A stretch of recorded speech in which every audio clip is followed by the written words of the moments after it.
mentor. But then Lydia, truly. When will he go? He? Perhaps Jane should go with him. Oh, hush, Lizzie, that just isn't done. I'll send Lizzie with the letter. Easy. Papa? Not Elizabeth. Why not me? Why must you? Makes me disobedient. What colour were the horses? Oh, my poor nerves. Oh, my poor ears, listen to your poor nerve. Perhaps Mrs. Long can introduce us. No. She has those nieces. She is, Of course. selfish last of nieces.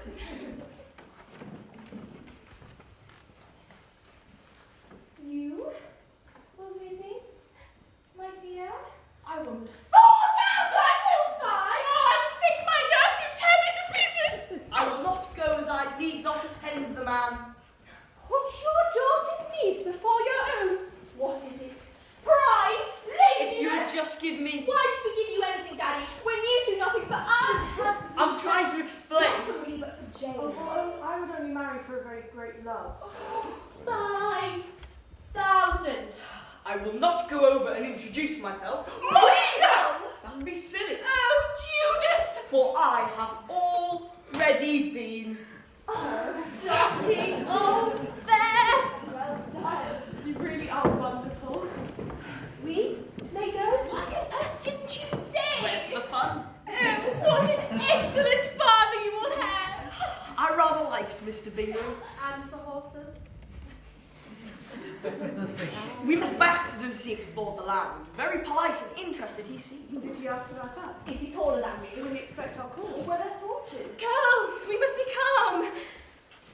Oh, bring me your mistress and I will see what he's doing!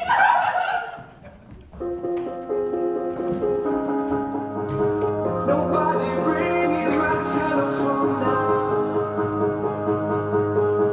Oh, how I miss such beauty. It is a truth universally acknowledged that a single man in possession of good fortune must be in want of a wife. Can anyone tell me what heteronormative means?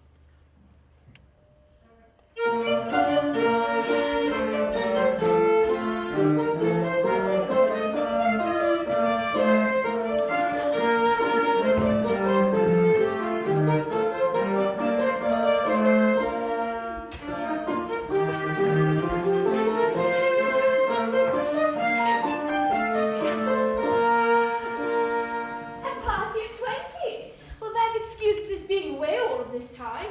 I heard there were 16 ladies. Why would he invite so many girls when I mean, when there are so many girls here, unmarried young girls. He is greedy, and I really should.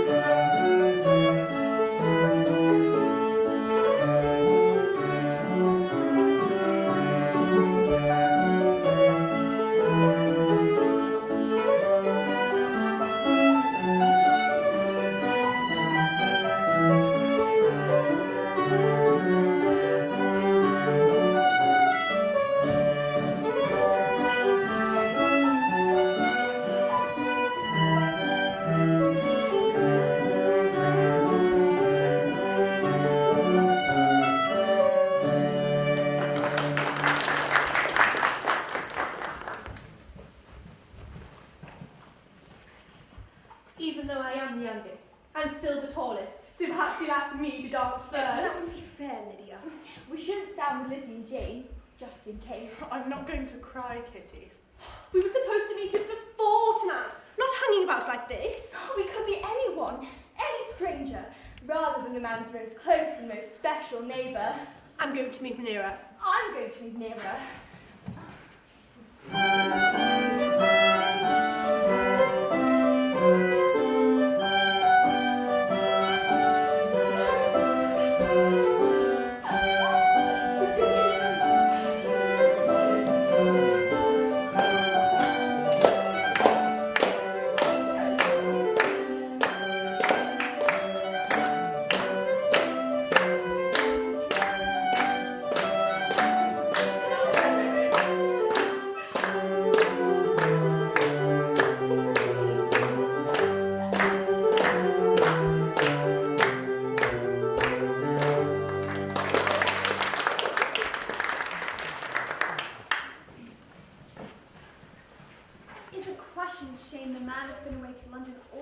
time. Well, yes, but he had to go down with his party. Pardon me, Jane, I wasn't criticizing. What do you think of him? It's like nobody even realizes there's a war. He seems very smiley. Exactly. And of a good height. Mrs. Long says it was a party of 20, 16 of whom were young women. 16? Are they? But Mrs. Lucas said he arrived yesterday with only 10, and over half the ladies were gentlemen. But still. Wait! There is news of a richer man, a Mr. Darcy. 20,000 a year! He's right over there. He's even taller. But Mamma, who are the women? And that's the thing. All 5 are sisters. Oh, thank God. I mean, how lovely to be 5 sisters and to have so many new acquaintances to make. They're coming over. Girls! Kitty!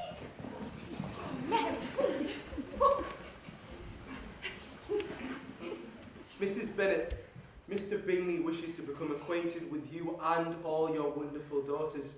Sir, that is very good of you. This is my eldest Jane and Elizabeth.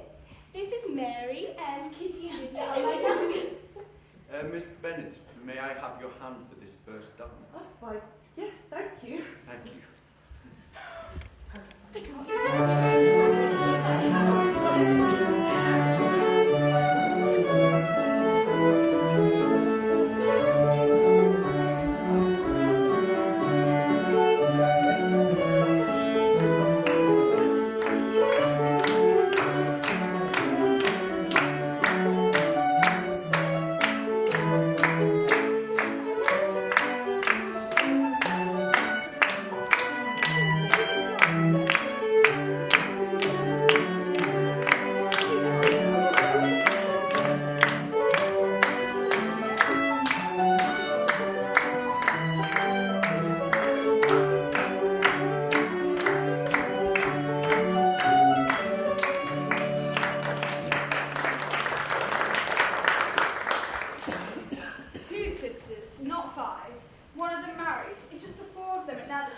You heard about Mr. Darcy. 20 grand a year. How my favourite neighbours. Charlotte. Daddy's got gout.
Leave me to it, I say. If he would take one, at least one. Oh, you've done everything you can. Once I get a match for Jane or Lydia, and she'll be so nearby. You're perspiring, my dear. All the money and the house. I know, but let us enjoy an evening. Once one is matched, she can help with her sisters. And once they're all matched, I can Perhaps we die quietly, with my work being done. I'm sorry. It's not your fault. If only we'd been blessed with a boy. The early one lived. It was a night like this. Oh, what? When I first saw you, puppy, I'm reminded of it. The awkwardness and the polite smiles and the clumsy dancing. And then in lilac mine. At Plum, it was Plum. Love so shy seeming, yet your eyes met mine and never left. It was nothing like this. The people back then were of much poorer quality. Why is Elizabeth not dancing?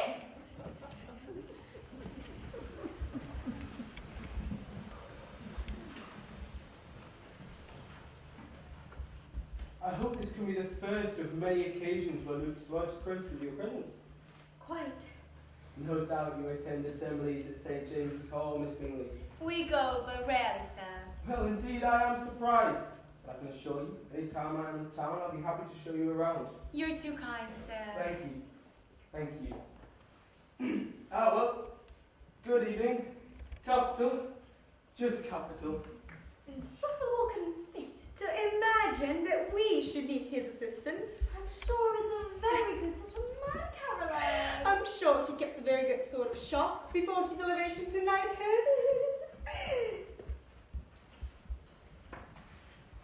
Can we leave now? Surely you've danced with them all. Some more than once. Well, you I hate dance. my sisters. I don't know anybody else here. Get to know them by dancing is Pardon all. me, I misspoke. I do not wish to know anybody here. Some of the girls are absolutely Money grabbing? beautiful. You were dancing with the only decent one. Jane, yes, she's ever so, She smiles too much. ever so sweet, that one, clever and fun. And she'll do for country. Don't look. She has a sister, just behind her. You could ask her. She's not quite as pretty as her sister. I'm sure she'll make some pig farmer very happy. Sorry, Mr. Metropolitan. She'll not need a spade with those arms. You're worse than usual this evening. Yes, well, these wedding-hungry hill dwellers have put my back. Let's go.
Very much so, Lady Lucas.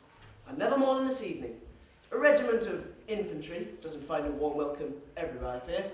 Well, I am sure your officers will be very pleased with the girls. In some sense, you're very pleased already. My soldiers are in great need of training, and my officers in great need of society.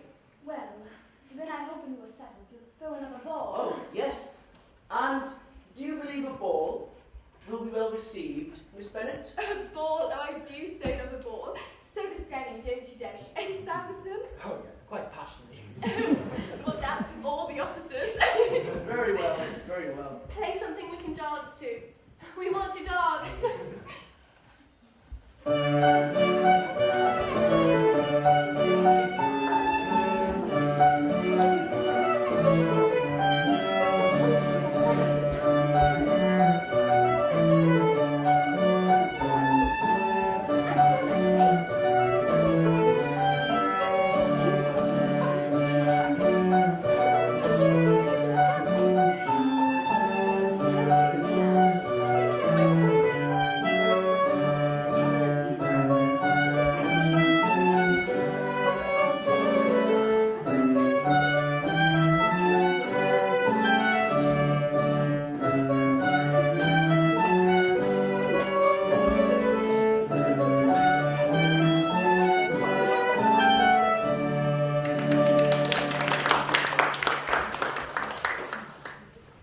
My sister dances with her husband.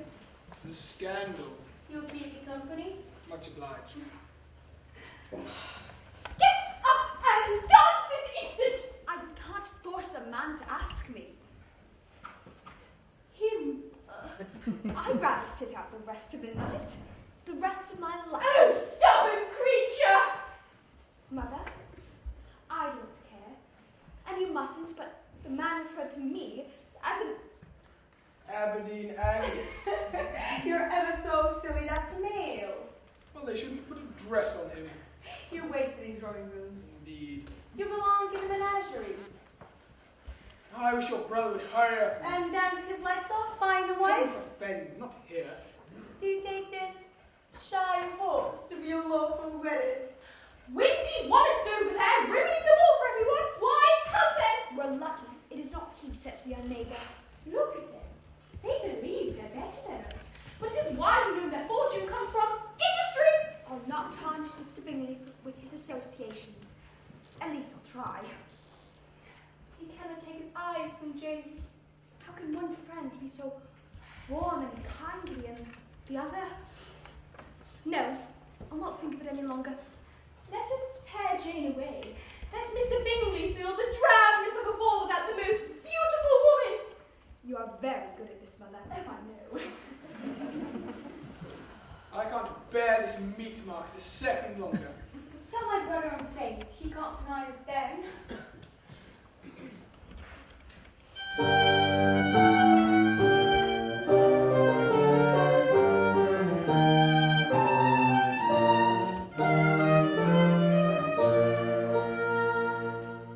Good night, miss.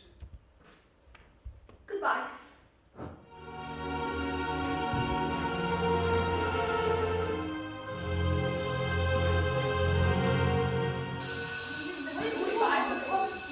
I went to Sunday. I went to Newcastle. Well, I went to Paris. What? But I thought you were going to skate next. Detour. At this point, you can call it a will they or won't they? Hopefully they won't. Well, that's why this is such a clever story. This is like 100 years before Ross and Rachel. Who? It's really horrible, miss. But is that supposed to be okay because her parents are money grabbing? Well, her parents are aware of money, let's say, but only because if their daughters don't get married, well, you'll find out. Everyone in the book is awful. Maybe we're going to find out why. Because it's the olden days. They shouldn't care about weddings. They should do something. Not just sitting around knitting or whatever. Let's start from the top of page 29. Jane.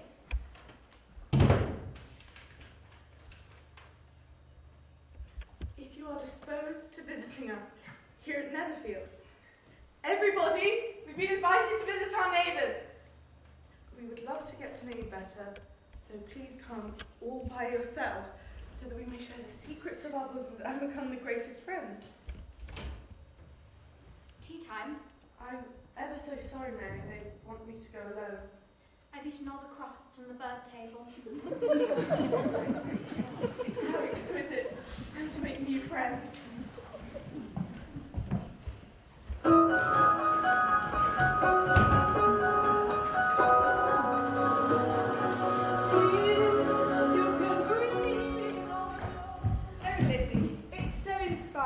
Such well-bred women in the district. You are so lucky. Miss Bingley and Mrs. Hurst have taken a liking to the two of you. Charlotte, they barely tolerate me. Miss Jane they love.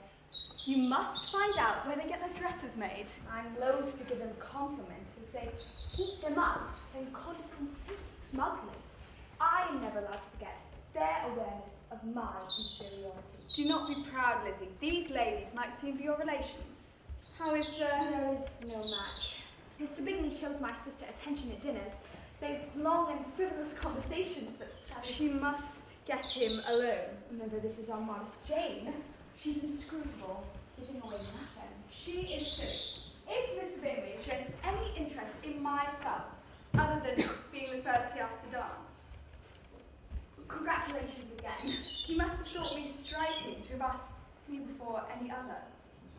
He's very polite. Absolutely dashing.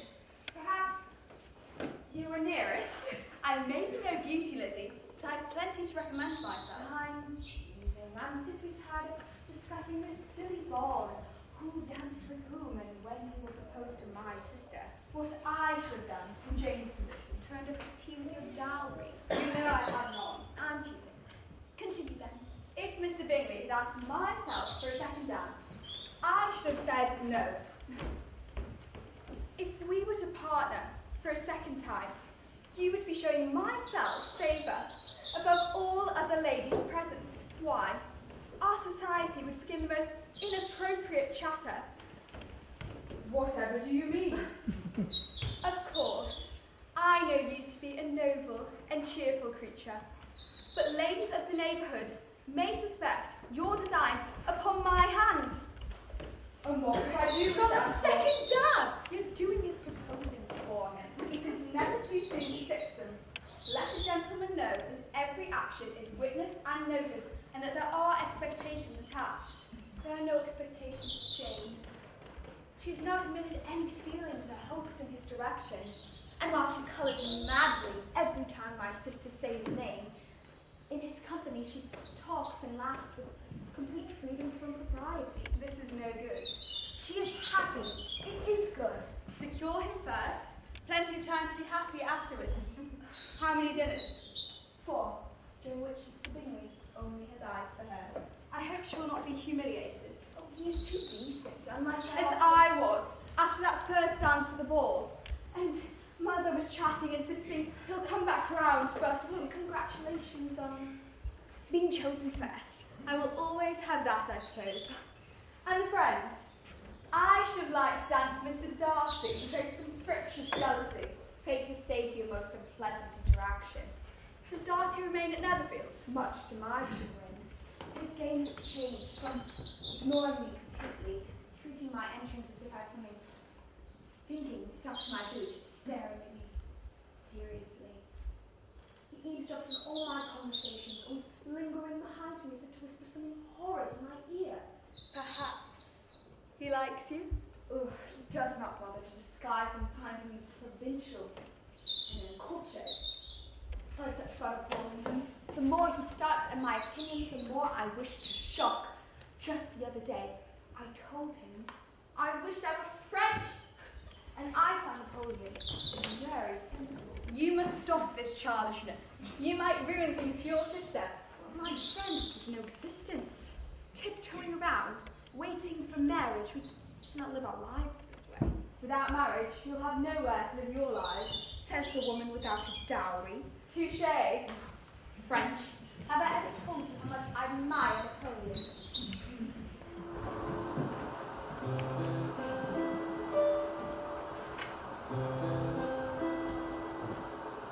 You're supposed to be admiring my playing. Please assume I am consistently impressed, then. Continue with my compliments assumed. What purpose a woman's ability not to gain the attention and applause of her gentlemen friends? You are goading. I will not fight. Perhaps you will dance when Miss Bennet arrives. Keen to get under my hat today? I know what you were thinking. At the window. Oh, yes. You were wondering how long we must endure this rainy old place. Incorrect. And these miserable, quite shameless people. They are most of them. It is the mother I cannot bear, but she was nowhere in my thoughts. What concerns you then? Eyes. There is something that happens to her in the stomach when I find her eyes are raised to meet your own, light within their darkness. A flash of comprehension between two beings, a flash of seeing and being seen. That moment, those eyes, how can I not have noticed before? Do you not agree that Miss Elizabeth Bennet has very fine eyes? Good luck with your mother-in-law. Please congratulate your female mind on its most astonishing leap. Hearty congratulations on your nuptials. This is just thought, and I may... Excuse me. I do not have to explain myself. Shall I be bridesmaids? Shall I lend you a leash and a whip for her wedding? And Miss Jane Bennet for you. I'm ever so sorry about your carpets. Shall I go and slip with a slug of eggs? No, let us begin. Not until we're all seated. We're not savages. Well? We've already gone. Can I go? Where? You better not be saying what I think you're saying. Where, Kim Lydia? The ranch is with them. Oh! Well, unless she has the antidote for absolute silliness, I don't know what use she'll be. Where have they gone? It's only a day by the sea with their aunt and uncle. They're chasing soldiers. Having a little fun. Why should they be having fun when I'm having such a terrible life? We could do a lot better than suppose from the captain. They're babes. I have no patience for age and order when I have so many of you to see secure. If some of you sit there like dumplings and balls, so this is my fault now. And some of you with your head so far in your books you don't know whether your skirts are on back to front. Sure, Lizzie. I asked for my permission and I refused it. But now you sneeze behind my back. It's only a day by the sea. That's the news from Netherfield! What's the point in serving sickly? A letter for Miss. Thank you.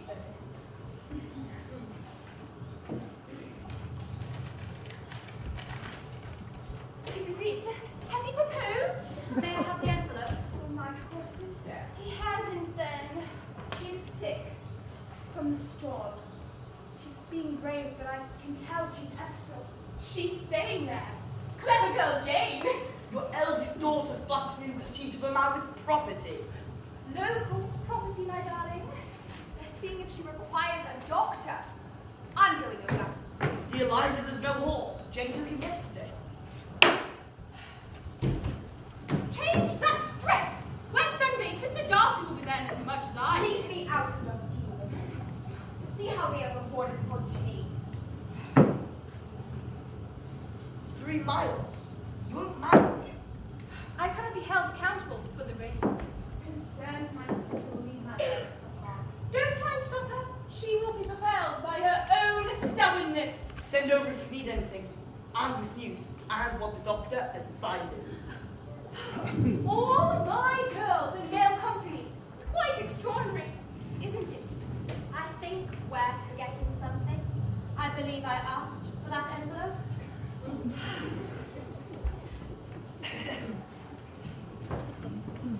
Now you must obey me in future. I will, in the future. Once they're all matched. Brother, please finish your turn. My apologies, I thought I heard something. She's fine. Perhaps I should go check. The lady is in bed. You must stop being so distracted at once and concentrate on the pleasures in hand. I'm 2 rounds from embarrassing you completely. Let us not rush that pleasure. You may be in for an awful shock, Mr. Confidence. I'd hope so. It would be a delightful change to feel something that isn't victory. Will you instruct your friend to control his arrogance? I swear his attitude's the reason why my hand lost him. When one has a cold, it is so bad. Fancy not sending her in a carriage. Why did you not turn back with the rain? Too polite, the peppercorn. I like her. I like her. Poor thing. Do they even have a carriage? Who does not like to ask? Riding over on a farm horse. Can you imagine? Not if I had seen it with my own eyes. My heartfelt sympathy is reserved for her future. How do you mean? She is such a mild and personable maid. The prettiest native in a district. Present company excluded. I said native. My apologies. She is most exceptionally beautiful. Which is why I feel like crying. When one imagines the impoverished spinsterhood awaiting her, oh, I do so hope that we are not here to see it. But she could win 1,000,000 hearts. Surely if she were from any other family. Even with her poverty. And one presumes weak constitution. What with getting colds all the time? Anything else would be overcome. But those relatives, I cannot bear thinking about them. Let us know. Did you hear that their uncle in Cheapside is a butcher? The London relative of which they are so proud. And in Cheapside of all places. If I were Jane, I would curl up and die. A butcher?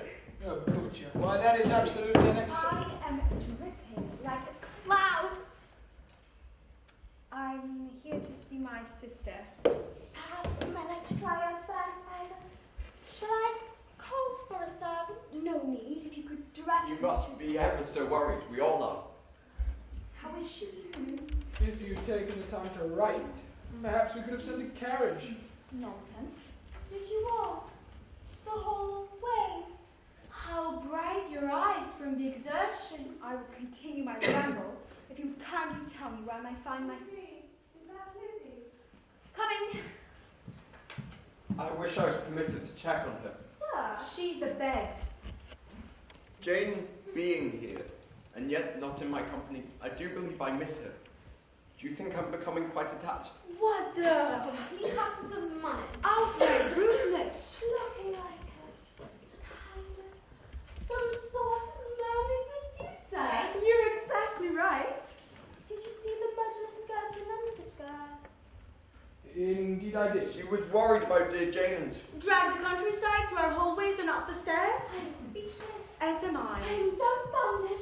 I have no words. You must raise them like wolfhounds over Cornwall. I've been disciplined twice a day in the week. Even your ardour must have called it such a sight. I think. You mustn't think silently. How cruel. If you don't think aloud, how will anyone know how thoughtful you are? I insist you tell us what you're thinking. Perhaps my friend can help me out here. If I can. I am suddenly struck by something that perhaps we are respecting and expecting the wrong thing of the gentler sex. Should we be covered in mud? Continue, I'm intrigued. All we ever hear about all the women that we know is how accomplished they are, whether it be musically, a penchant for reading, a little French. Oui, monsieur. Was there not something about Miss Bennet when she arrived? Light. Is this the correct word? Diamonds. There was, I agree. She looked like she could have dragged from the Thames. You should have been someone. That suicide we saw at Wandsworth. With the recent lack of good company, I believe the gentleman had become completely insane. The sooner we are back to town, the better. How is the patient? Trying to sleep. She's sicker than I expected. Would you like us to arrange a carriage home? Should we call for the apothecary? A doctor should see her. If she was worse... I'll arrange it now. You must let us help you home. I will not refuse your assistance. You're more than welcome. I can't imagine how I would cope if my family didn't have a carriage. Most grateful. Doctor summoned, and I listened at the door. I'm sure she's asleep. Thank you for your concern, sir. Would you stay with us until she is well enough to move? Oh yes, thank you. I'm most worried, you see. I am most worried also. Yes, I am so worried. I am so worried. Shall we finish our game? Care to join us? I won't. It doesn't work fine. It is fine. I'd rather read until my sister wakes. I'm embarrassed about how few books I can offer you. Miss Bennet is not here for reading, brother. I haven't thought to install the library yet. Who knows how long we'll even be here? Do you enjoy reading? I should enjoy it right now, if permitted. I can never be sure if, well, when a woman raises a book to her eyes, I can never be sure if it is the reading she loves, or rather the lady loves being seen reading. To read for the benefit of another person would be as absurd as... Darcy's quite concerned with the accomplishments of ladies today. or the lack of them. Excuse us, Miss Bennet. Have you another opinion to express? There's no such thing as female accomplishment if the endeavour is notable merely on account of their sex. A man enjoys playing Beethoven. He has a hobby. A lady sits down at the piano, stumbles through 8 bars, and is perceived as achievement simply because so little was ever expected of her. That is exactly what I've been trying to say. I'm mocking you, false agreement. You judge my character harshly. Why, every woman I know is accomplished. Perhaps Miss Bennet has been moving in lesser circles. Jane is calling. Send our best. Lovely to have you here. Let the servants know if you require anything. Nothing quite so horrid as a woman who hates other women.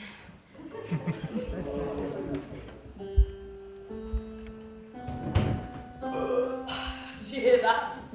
My stomach. I have exciting news.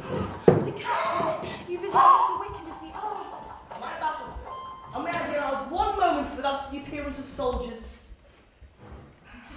Must you come home so quickly? I am repaired, Mother. I am quite strong. Hooray! A sight for sore eyes. And just in time.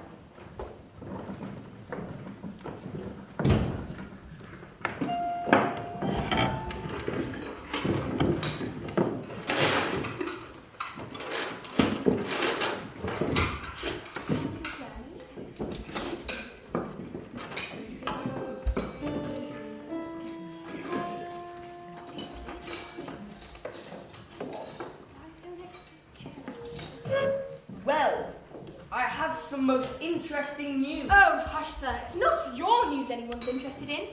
How is Mr. Bingley? He is quite well. Could you please stop playing this instance? I have provoked emotion and will assist. The musician's work is done. And everybody at Netherfield is on fine form and sends their regards. What news here, Mother?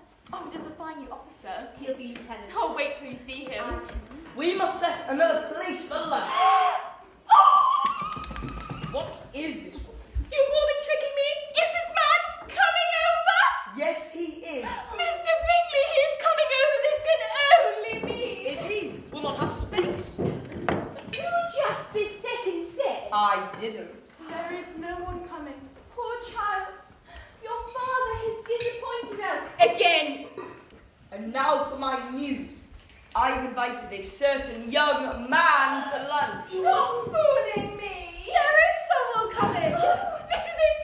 The moment a mother waits for. I'm going to cherish every second. You've never met him. Just send me such a well man. Where is the envelope? Please, Mama, I don't think. He wanted to make contact, to meet the girls, to... It's a man. A sad man. Even his horse is sad. Sad horse. My cousin. No. Mr. Collins. Oh, he mustn't. Oh, he's a kindly young fellow. He's 25. He's a thinker and... The creature that stands to inherit this household and put my daughters out on the streets. How dare he show his face in here? I've just been admiring your hallway. I beg Such incredible glass in the door, so that light shines in on the carpet. Whoa. Thank you. Surely you didn't decorate this yourself. Why, yes. May I come in and admire the rest of your handiwork? Of course, of course.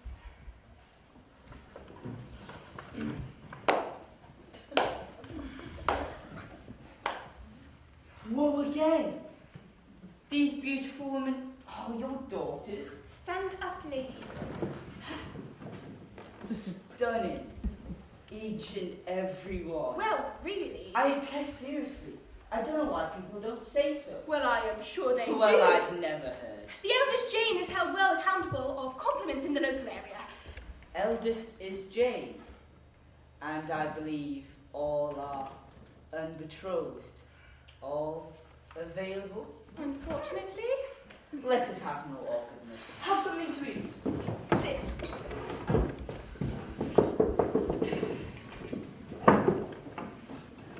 We shall not continue with the quarrels of our fathers.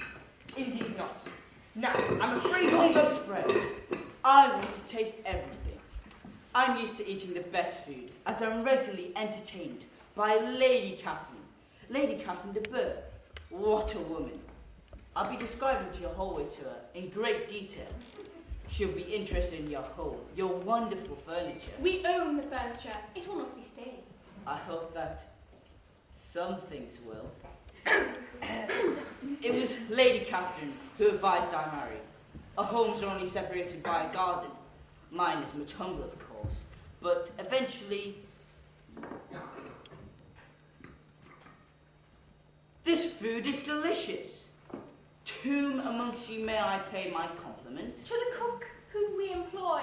We are not quite so lowly as you find us, sir. Not so lowly at all. I wonder, can your daughters cook? Especially Jane. I believe if there is to be a marriage, the correct thing would be for the eldest to... Jane is currently being courted. She has an understanding very nearly. Whom is the second eldest? Elizabeth. And hardly much less beautiful. That abuse our proposal. Everyone act normal. What is it now? Mr. Wickham. You? I am afraid I have done something impatient and most terribly rude. How may we help you? I have come to present myself, sir. I and those in my command will be local for nearly 3 months. And after becoming acquainted with your daughters of late, Such manners. commend the man who raised them. You saved me a journey. I apologize for my timing. If you'll allow me to wait in the hallway. Isn't it lovely? Nonsense. You'll join us and tell us about yourself and your hopes. Sit next to me.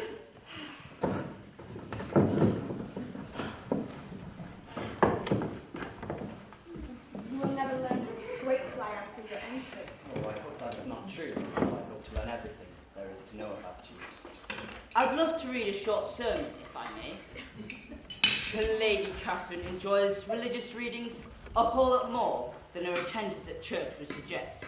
So, when I am invited to her house, maybe once on a weekly basis, she'll persuade me to perform a reading or two. But usually one, although I flatter myself, it is also my companionship she enjoys. Here it is. It involves a goat. Do the little ones like goats? Goats have an abundance of energy, like some other creatures I might mention. Poor Lizzie. Favour is deceitful, unlike sobriety, which is a virtue. Did your cousin refer to Lady Catherine de Bourgh? Only 17 times so far. With spindly legs and excitable constitutions, the fellows are known for taking on the most treacherous mountains. But God gives horns for a reason, and that reason is unreasonable. Did I mention I wrote this myself? When a goat is unreasonable, what this means is that the mountain will tire of his spindly legs and want to cast him asunder. And what relevance does this confer upon us? How well does he know her? Their acquaintance is recent, as she found in this position. I do not know how they have become known. Why? Do you know the lady? Is she quite as pompous as Mr. Collins describes? She is an aunt to an acquaintance of mine. Please forgive me. I was out of turn, out of sorts. I had never heard of the lady before today and was flippant. Please, do not apologize. I am not on friendly terms with this acquaintance. He means Darcy. They hate each other. If a maid forgets her ornaments, what this would be like a bride without her gown and veil, and the congregation would be... I really do believe analogy is one of my real strengths. If we could all pay attention. The congregation would be shocked at the maid's very person, and the union would be deemed a joke. And any decent and hard-working young man. Thus, it is also thus, with comportment, it is no good being a daughter of kings with a dress of spun gold, if inside the princess, all along, was a little grey goat.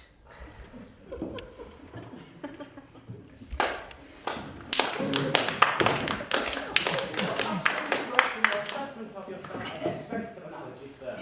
Perhaps we may test our young friend's knowledge of the civilized game of cards. I'm against games for a young woman on principle, but as this is a test... I am still eating. Papa has gout. I played cards, and the best entertainment of all is to our left and right. The witty words of these outrageously attractive, well-versed Thank you, women. Mr. Wheaton. And their mother. I'm very good at compliments, which is a compliment to myself, I suppose, proving my point. You are used to high society, sir. You are everything I am not, and a gentleman I wish to be. I think I have lost my appetite.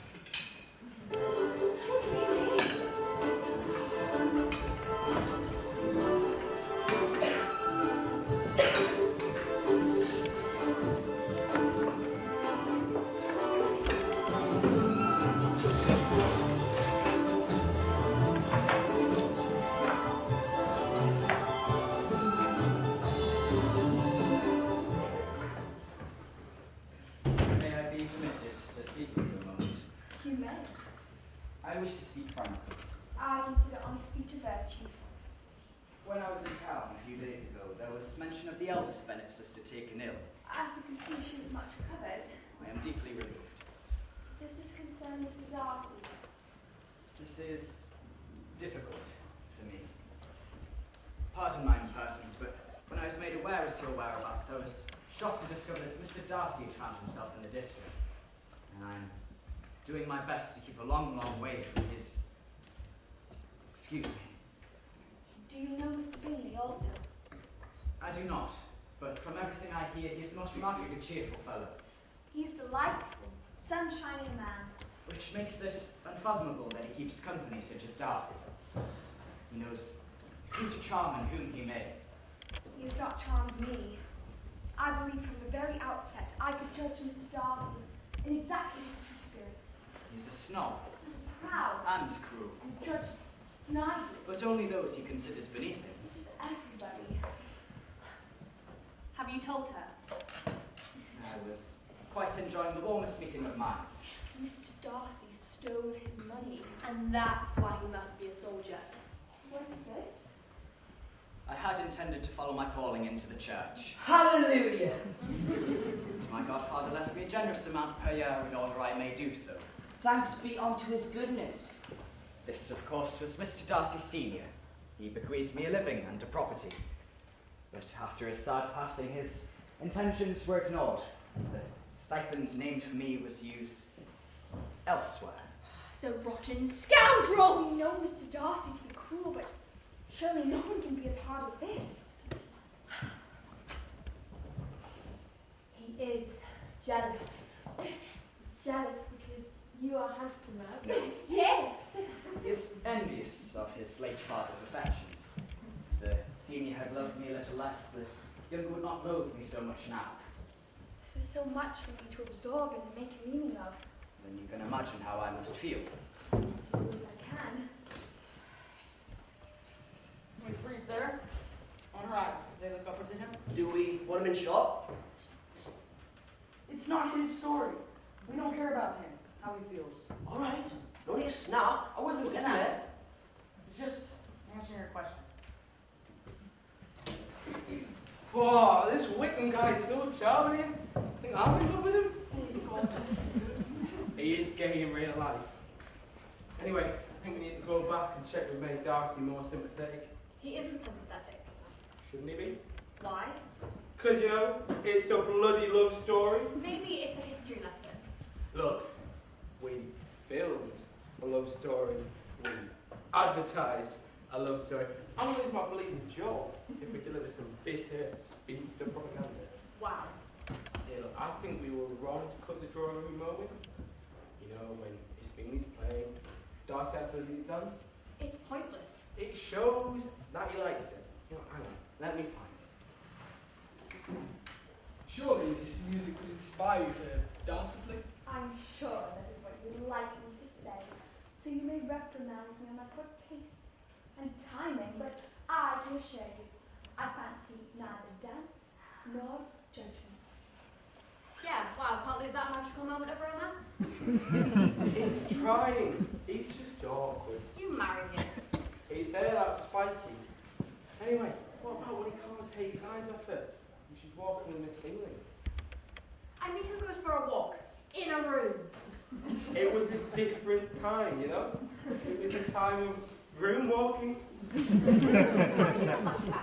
knock one up later when the viewers are swooning into their ready meals. I'll remind them what he said after his broody staring. Even with her teasing, or perhaps because of it, I fear I'm becoming more attractive than I was before. I must endeavour that no sign of admiration escapes me, or she will grow hopeful of a match. Something that could never occur between myself and someone so lowly. He's an arsehole. Is this about what happened when you were there? Jane doesn't speak enough. We need to want her to be happy. Who is she? Look, can't we talk? And what is the weird one doing with those envelopes?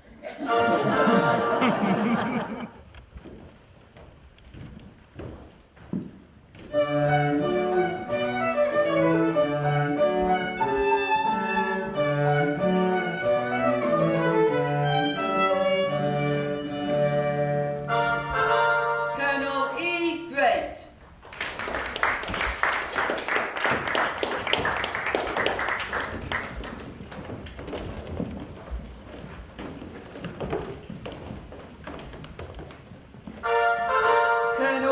William.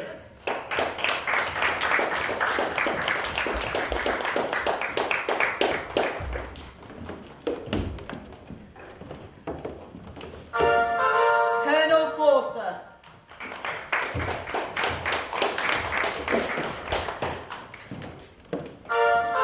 Mr. Berg and Mr. Collins.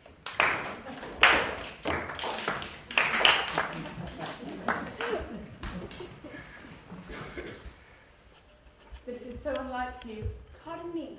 distracted by thoughts of a man. I don't know how you can bear it. It's so consuming. I fight it with a constant and nagging thought that I'm not special, not worthy, and he will soon realise. But you are special. To my sister. If I had the choice of all the sisters in the world, I could not select a woman with better wisdom and character. You're such good company. You cheer me and Oh, entertain I me. did not come fishing for compliments. I am merely telling you how I keep my heart in my chest when all she wants to do is fly away and batter herself against another's. Why not fly? Oh, you know why. This is not a book, Lizzie. But when he is near, I do allow myself some. Do you love him? That is the word that we cannot afford. But when we dance or eat or talk, then I permit myself, if not flight, then the glow. His eyes, his smile, watching his fingers. Silly girl that I am. My sister, you are brave. Oh, but they won't allow it. His people. He will resist them. No. Our contentment must arise from pleasures that we control. Lord and Lady Lucas.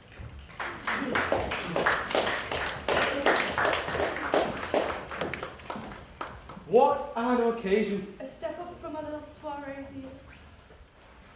It is Wickham that distracts you. I think of him. I think of him so fondly, and I'm so sad about his disinheritance, and I want so badly to. It is not our concern. It is so unfair. This kind and caring gentleman who wants for so little, an enemy of a haughty princeling who at birth was gifted wherewith he could control another's fate. Throw it in a dustbin. We are not in possession of every detail. I kept my promise, a ball at Netherfield to appease your sisters, and another one that I made to myself. Would you dance the first with your host? Of course, this is lovely, you know. Thank you. Thank you.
Surely you're going to dance the next one. Oh, girls, you must. All these handsome gentlemen get dancing at once. Such a fine occasion for socialising. I'm glad to approve, cousin. I more than approve, or rather, I exactly approve. You will meet many fine gentlefolk from around the district. The mule has no right to be crossed. I'm looking at a lovely lady. I'm sure Jane will understand, as understandings are made. What the horse gets up to is no business of his. May I have the pleasure of the next few dances with my second choice?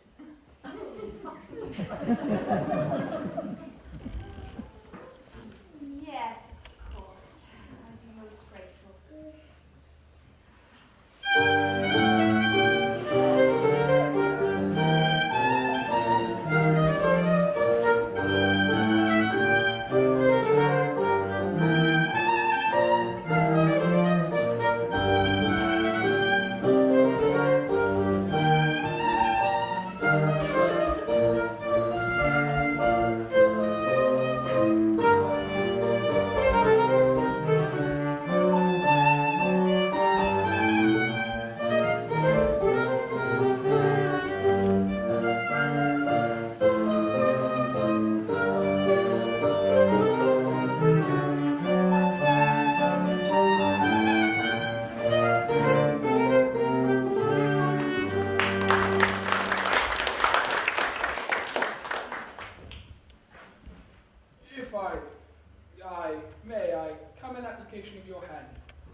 ended my quest. My name is Mr. Collins. As I'm sure you know, I'm most grateful to be known by your aunt, Lady Catherine de Bourgh. A fine woman, the finest.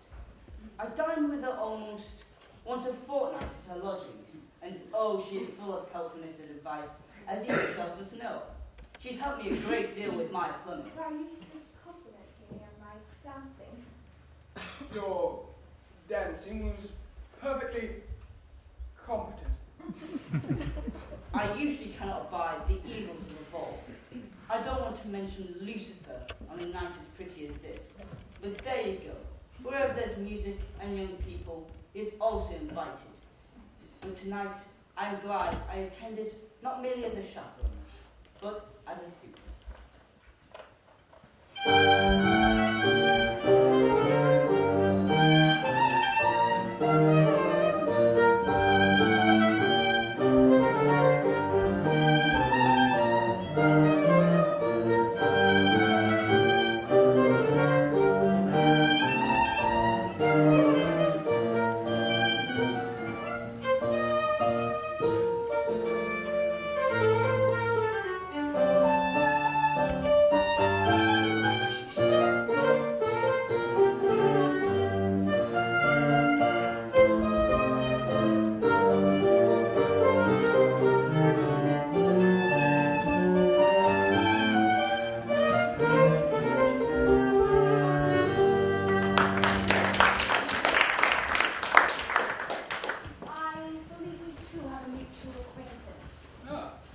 Mr. Wickham has been stationed in our district.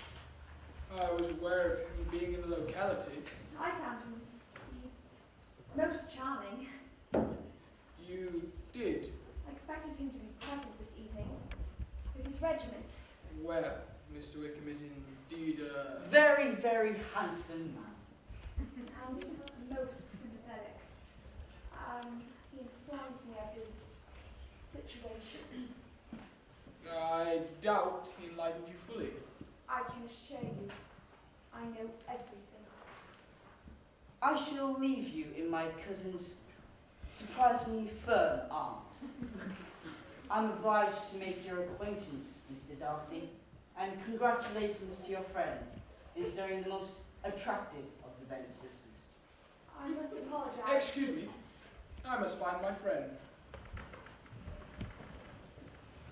Charlotte, am I mistaken? Or did the richest man here ask you to dance? I care not for his wealth, especially while knowing some of it was due to another. A man who cannot show his face here, in case it engenders further cruelties. Would you judge me awful if I continued to care for his wealth? You'll introduce me when he returns? Fear dancing is no longer on his mind. Why on earth did you ask? It is a mystery. Perhaps he wished me to tread on his toes, or this was some faux pas he will repeat with his friend later. Do you think this wholly of him? There is some tension between the gentlemen. You did not mention Wickham. Indeed I did. A person should know when news of their actions have travelled. This way, even the rich can learn the behaviours of their consequences. You are becoming quite foolish over Wickham. Is he really that handsome? Quite the opposite. I become sensible to injustice in those who commit it. Well, Charles said, Mr. Bingley said It is Charles now. You have an arrangement. Mr. Bingley, Does he know Mr. Wickham? he is quite sure that the inheritance was conditional only, and that the condition was reached.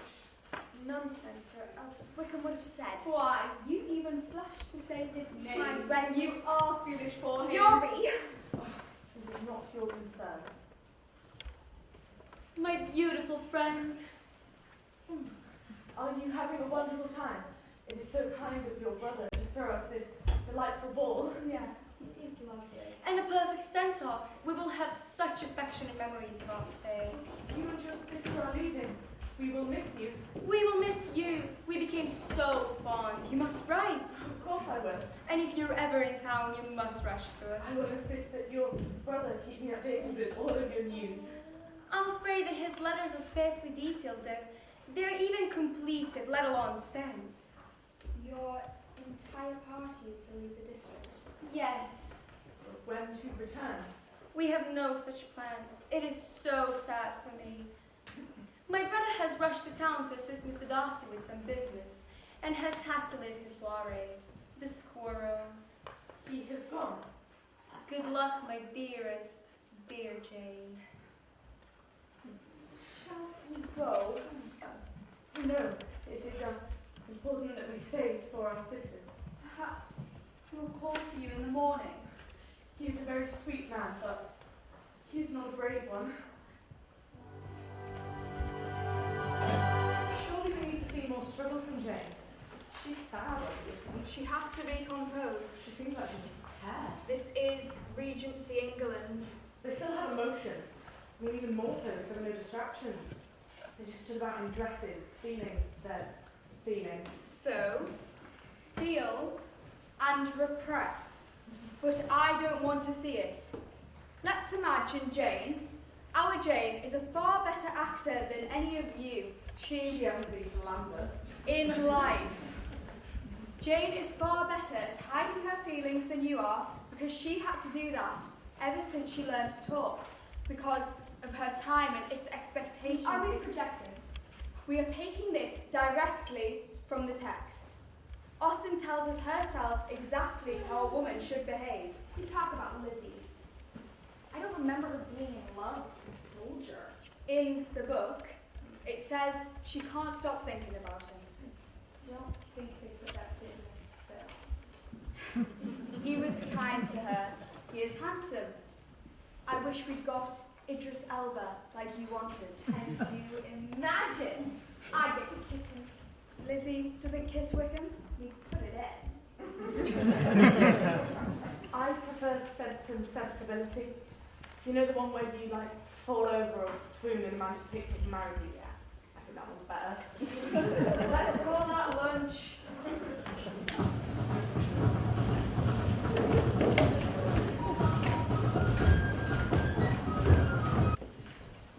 Oh, look, it's Colonel Forster.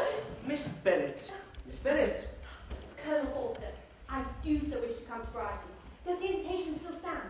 Lady Forster was ever so excited. Well, certainly.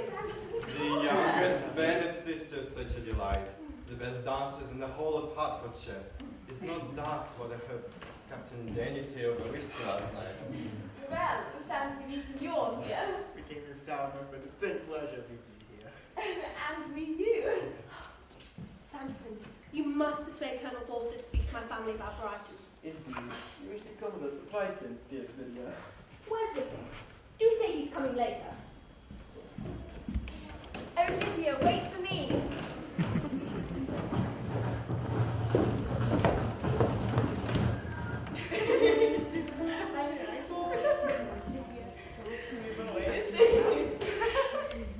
Might I request a moment's solitude, not only alone, but with Miss Elizabeth? Yes! No! Oh, of course! Congratulations! What did they say? On asking for solitude! We have no servants here.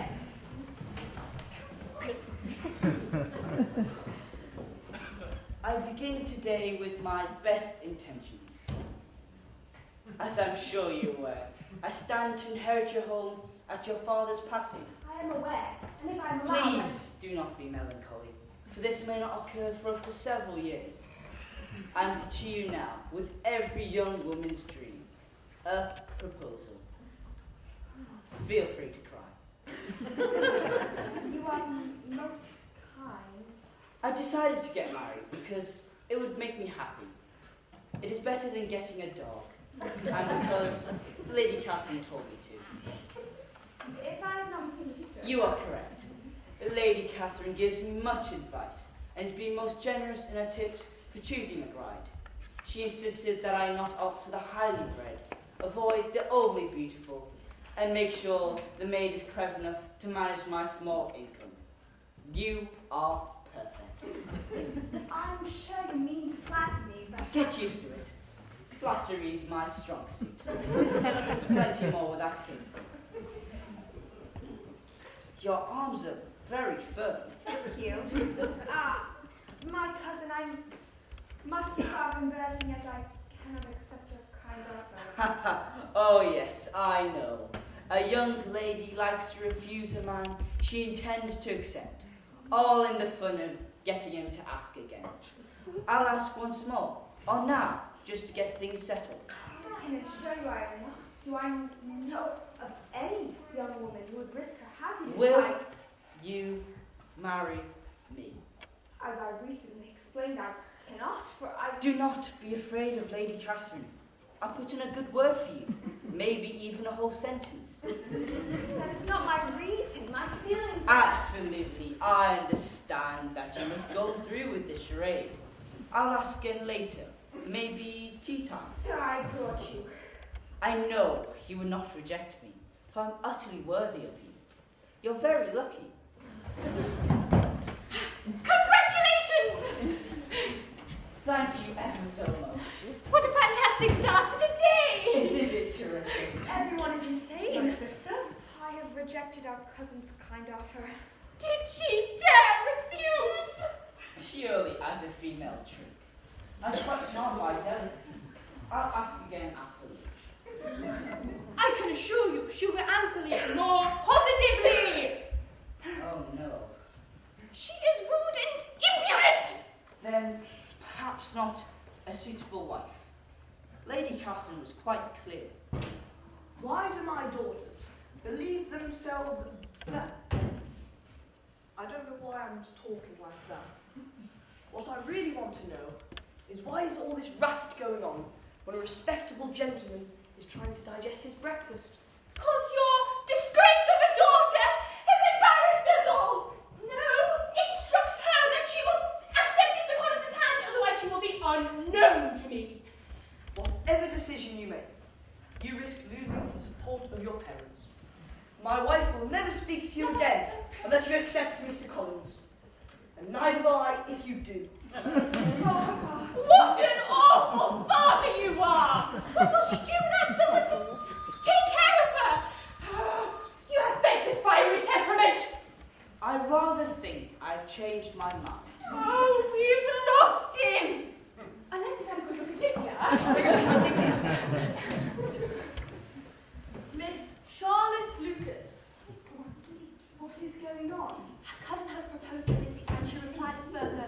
The mother is having kittens and will make anyone marry him who moves, just as she can keep the house. She doesn't care that. Mr. Collins is the man that inherits Longbourn. Welcome, Miss Lucas. I am infuriated with my two eldest. One for ensuring her only chance of happiness leaves the district. This is hardly my fault. And for the other, ensuring my old age will not be held comfortably in my own home. Mother, I'm sorry our future, our situation, but I could not. Congratulations are in order. Oh, this is pants on my I am I believe I have found myself a most suitable wife. I cannot wait to meet Lady Catherine. Out! Out!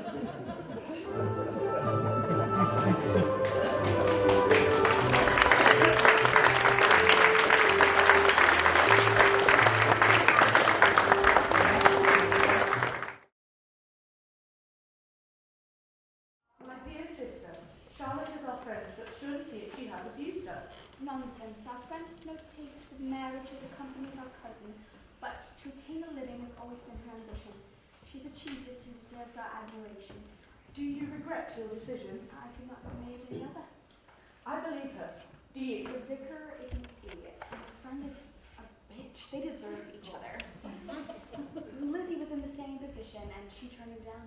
She's proud. Elizabeth Bennet does not behave as a woman in her lowly position should. That's why she's interesting. And I've got a question. When she gets the letter out, where is it? Like in her bra or something?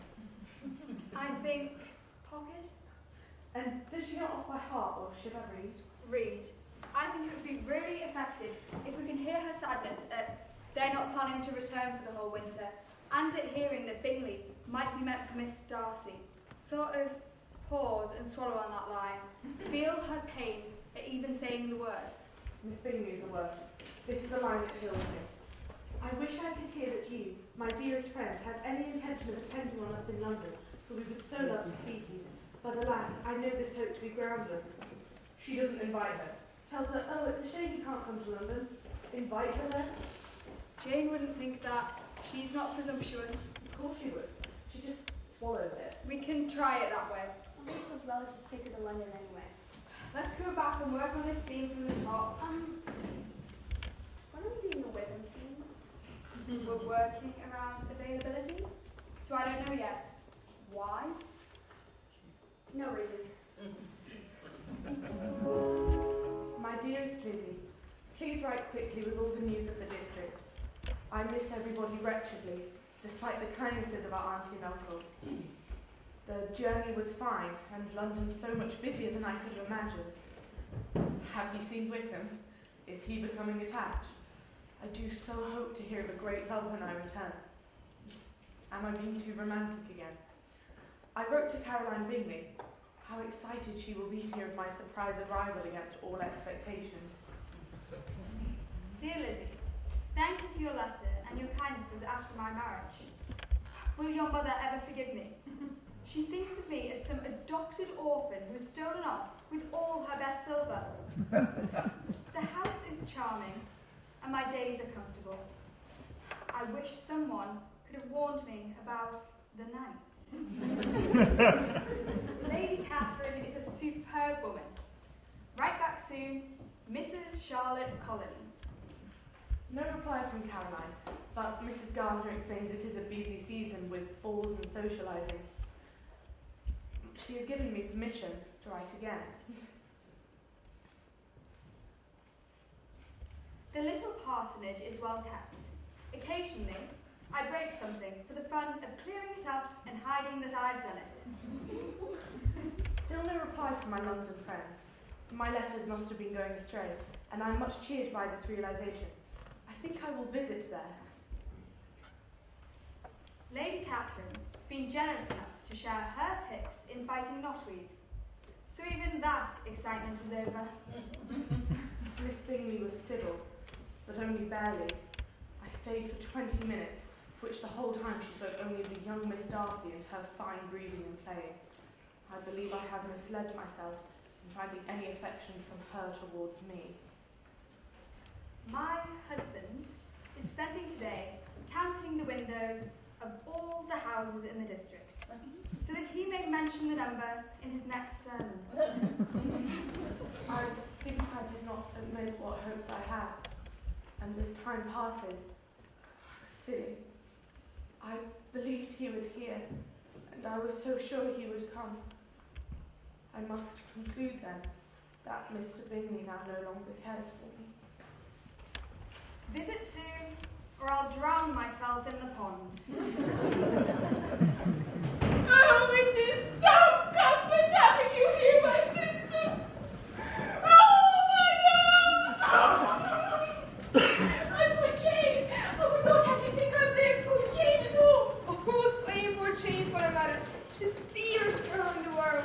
She did her best. Oh, she would have got Bingley, she could. She did her best, and no one could do any more. Oh, but when I think of Lizzie, it is so hard. Oh, it must be hard, Isabel.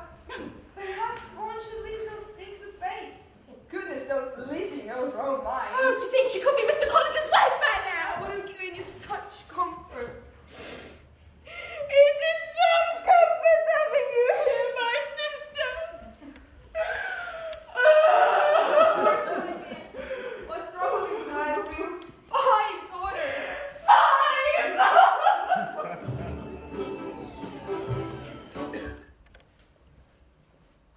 Mr. and Mrs. Collins, Lord and Lady Lucas, and Miss Elizabeth Bennet to see you, mistress.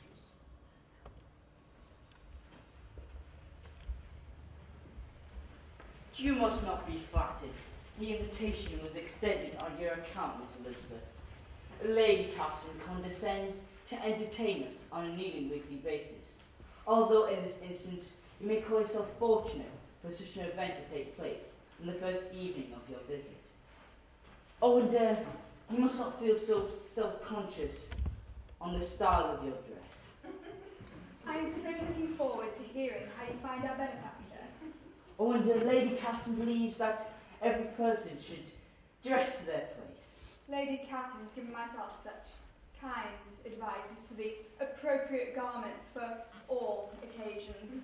The lady will be pleased that your attire makes obvious of your lowly social standing. She may even tell you so. Oh, good. Lady Catherine will see you. I wish you had consulted me, as I've only recently counted the windows of the neighbourhood.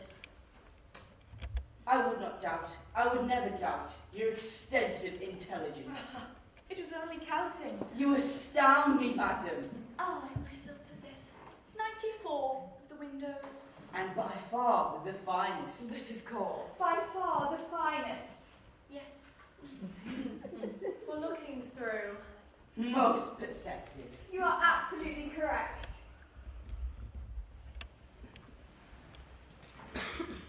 Your friend appears to be quite a pretty, genteel sort of girl, Mrs. Collins. And a father's estate is entailed on Mr. Collins, I understand. Yes, ma'am, and I can assure you I am. Do you have any brothers or sisters, Miss Bennet? Yes, ma'am, I am the second of 5 sisters. And are any of your younger sisters out? Yes, ma'am. All of them. All? What? All 5 out at once? The younger ones out before the older are married? My, your younger sisters must be very young. Yes, my youngest is not yet 16. They are young to be out, ma'am, but really, I think it's hard on younger sisters not to have their share of society amusement simply because the elder have neither the means nor inclination to marry early. Do not you agree? Well, I certainly... My, for someone so young your opinions are. Now, what was your mother's maiden name? Why, I believe she was... I understand from Mr. Collins you have no governess. No, indeed, we were encouraged to read. How flattered I am that my family is taking a notice. How old are you? Excuse me.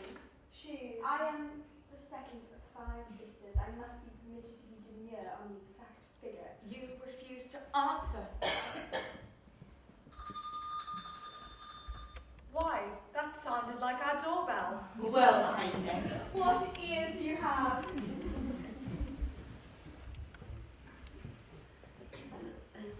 Colonel Fitzwilliam and Mr. Darcy for you. Oh, my nephews, you were 2 days early. Mr. Darcy and Colonel Fitzwilliam. You have company. Hardly. Congratulations on your marriage. Thank you, sir. You have met Mrs. Collins earlier. We all became merrily acquainted in Harvard. The young woman with Mrs. Collins will not tell me her age. Good evening, Miss Bennet. Good evening, sir. Delighted to make your acquaintance at last, Miss Bennet. At last, sir? I have heard much of you, and none of the praise has been exaggerated, I can assure you. I can believe that. Mr. Darcy's my most severest critic. I hope to see you frequently at Rosenthal we are here. I am fond of lively conversation. It's not something you find at Rosings Park. My aunt does talk a great deal, and seldom requires a response. My friend here speaks hardly a word when he comes into Kent, though he's lively enough in other places. Nobody plays the sings, Miss Bennet. I believe you play and sing? I try. I believe it most becomes a woman to be able to play and sing, does it not, Colonel? Any relief would be welcome. Do you think you could tell me why Mr. Darcy keeps staring at me? I wonder what offends him. I trust you have been well. I trust you have been well also. Your family well also. My sister Jane is in London, perhaps you have seen her. I have not. Your sister as well. She is. Are you staying long with your aunt? It is usual to expect her I to lie. heard a party visited locally. What I mean to say is, your presence here was... I'm visiting my friend at the vicarage. I have... Your whereabouts are... much to my disapproval. I seem to be aware of you. And Anything I've done to displease you. it will not do. My feelings will not be repressed. You must allow me to tell you how ardently I love and admire you. My feelings have been invoked to such a level that I I cannot. They follow me and haunt me, and I cannot commandeer control of them as I would wish to.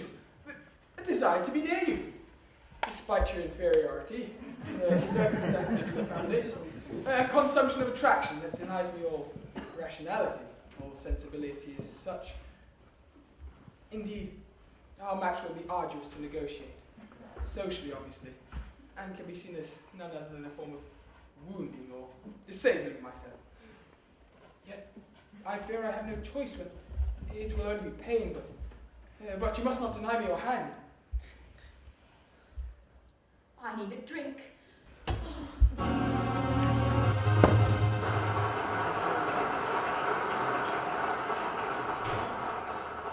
I like to imagine Jane Austen alive in the here and now. I like to imagine her reaction to our underdressed pop singers, our kiss and tellers, our morning after pill takers, and porn stars. Poor confused Austen, who thought heroism was a well-kept secret, and who rewarded virtue with marriage in all 6 of her novels. Imagining her bafflement never fails to please me. He must have scribbled this response as soon as he arrived home. I write with no intention of paining you, but demand of it your justice. You have committed 2 offences of a very different nature. I cannot blame Austen for being old-fashioned. She could hardly help it. I cannot be angry at a writer whose idea of radical feminism was to send a female character on a long walk. All offence has been received by me. This letter is written with the arrogance of Zeus himself. It is intended only to provoke. How dare I refuse him, and so on. I won't read it. How to outline my defence? I saw, in common with others, that Mr. Bingley preferred your elder sister. At the Netherfield ball, I became aware that his affections had led to talks of potential marriage, after which I watched my friend and your sister closely, and while I witnessed a huge partiality on his behalf, I could see nothing but polite cheerfulness on hers. She loves him. What would she do? What can any of us do but stand there and smile and wait and stand and... A writer's work can be considered a response to their culture. What are they reacting to? What normalities shape them? Any biographical details can be relevant. Her demure was cool, and I judged her heart unlikely to be touched. I lectured Mr. Bingley as to the evils of such a choice, but this remonstrance had no bearing on his emotions toward your sister. It was only with my conviction that his affections were not returned by her that he agreed to return to London, and once there, never to return. Would Austen's works have been so romantic if she hadn't suffered her own disappointment? We learn from her letters that she enjoyed a flirtation with one Tom Lefroy, a gentleman with whom she danced and argued wittily, until his family intervened and sent him away. Oh, poor Jane. Without this experience, could she have written a character suffering the same circumstance? A character with her own name? Does he expect me to forgive him his interference simply because he cannot fathom affection or feelings or anything about the world? How to convey what happened with Wickham? Why is she walking around the countryside crying? Why doesn't she tell everyone that Darcy proposed to her? She's a private woman. She respects his privacy. Oh, she hates him. She basically told him that. And they kept Janet and Mabel's apart. Mr. Binbags. And he didn't tell Mr. Binbags that Janet was in London. Jane. And he made the fit on the poor. We're about to discover Wickham's secret. He's a zombie. Yeah, where are the zombies? As to my second offence, I hope it will not bring you too much pain. My excellent father died about 5 years ago. In his steady attachment to Mr. Wickham, he left in his will that if he were to take holy orders, Becoming a vicar. Duh. A valuable family living and a legacy of £1,000 would be promised to him. What's that in today's money? A lot. Tens of thousands. And in euros? Mr. Wickham wrote shortly after and told me he was resolved against taking holy orders. Becoming a vicar. Instead, he wished to study the law. He asked if it would be unreasonable to request some immediate peculiar. Euros. I agreed to give him £3,000, after which, nothing for 2 years. Then a letter. Oh, so many boring letters. When will you fall in the lake and take your shirt off? He told me his circumstances were quite bad, and had decided to be ordained after, if I would assist him with the living promised to him by my father. But what a hustler. You will hardly blame me for refusing to comply.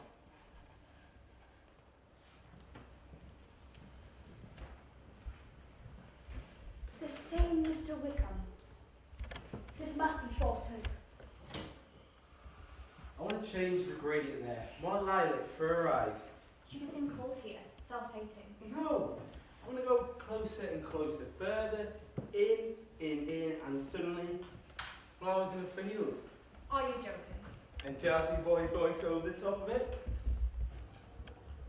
Now I am obliged to tell you the details that bring me most distress. I would not consent to tell another human being unless I must. No feels, let them hear the words. If they wanted words, they would have read a book.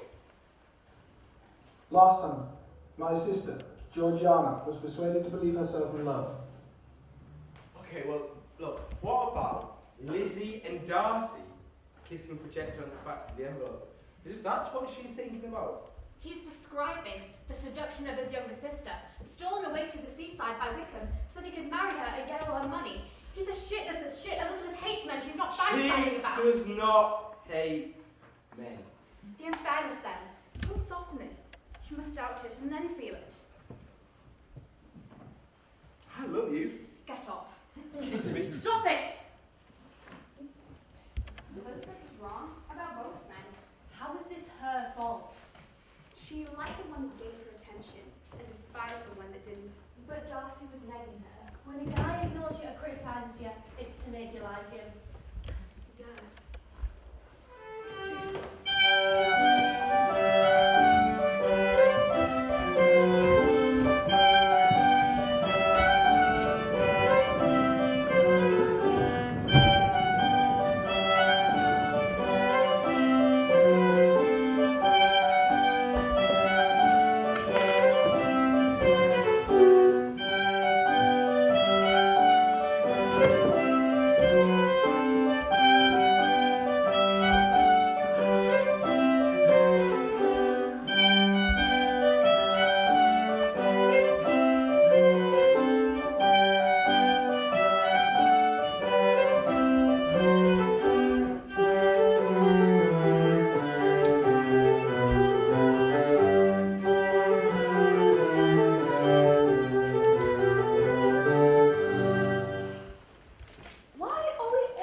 talking to the chickens. More sensible than my cousin.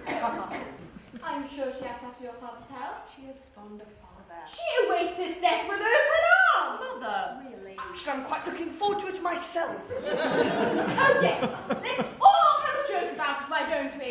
When you are dead, I can go to Brighton. Oh, can you die of gout? Contempt of law should be illegal. You'll be in the workhouse. What?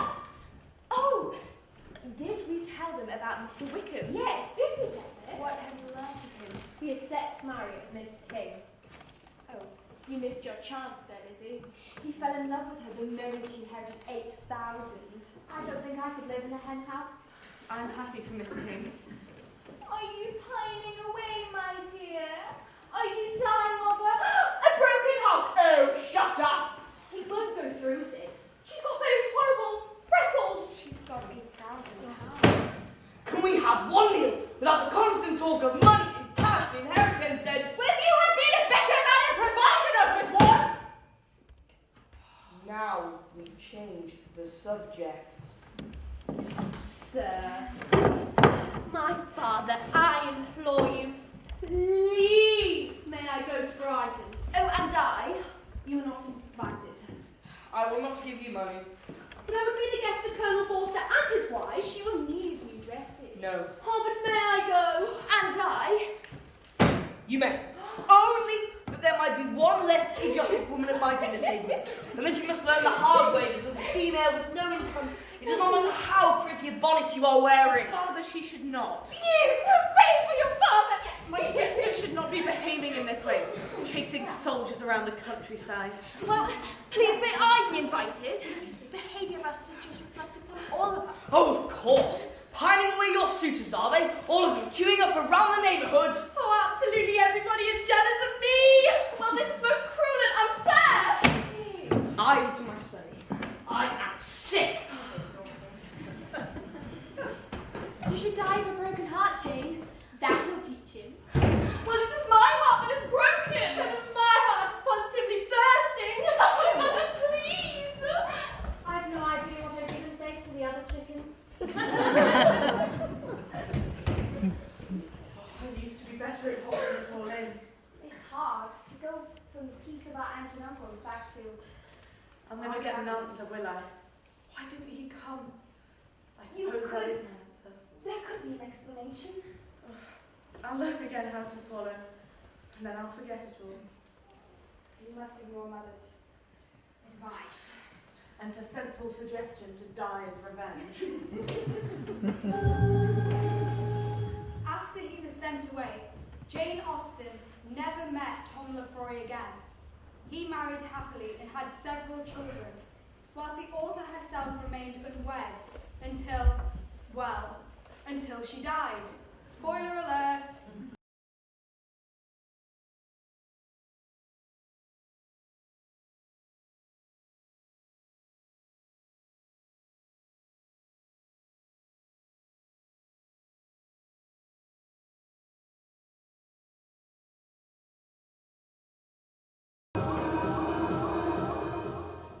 Don't come near me. I'm hanging. Stay. I thought we could do some character work before the others get here. Some hot seating perhaps. Get under his skin and... I've got a lot of problems with the script, to be honest. What are you doing here? I had a casting in town. Didn't want to be outside. We're working. What was it for? Only a play. I think the problems that I'm having with my character You are doing so well. are because of the script. I think everyone's really judging him, especially the writer, so he's not very sympathetic. Is he supposed to be? He's the hero. Yeah, like at the moment, everyone's judging him for going off with that Darcy girl. You think there was love there? What if the girl was really horny and she was the one instigating everything? I see. No, that's a really good point. Are we denying female agency? No. We are relying on a novel which tells us that Georgiana Darcy was a shy, timid young woman. Maybe Jane Austen was leaving stuff out of the book because it would have been too racy. Maybe Georgiana real life with some up-for-it-teas like some quiet girls are. For God's sake, we're debating a fictional character here, or rather, you are rewriting That's her. it, I like to rewrite my notes, please. Wickham and Elizabeth to have a proper moment. Not that. I want everyone to see how difficult it was and brave it was for Wickham to be poor in the olden days. Let's show that within the existing lines. There is a moment between Lizzie and Wickham before he leaves for Meryton. If you really want to show his depths, then...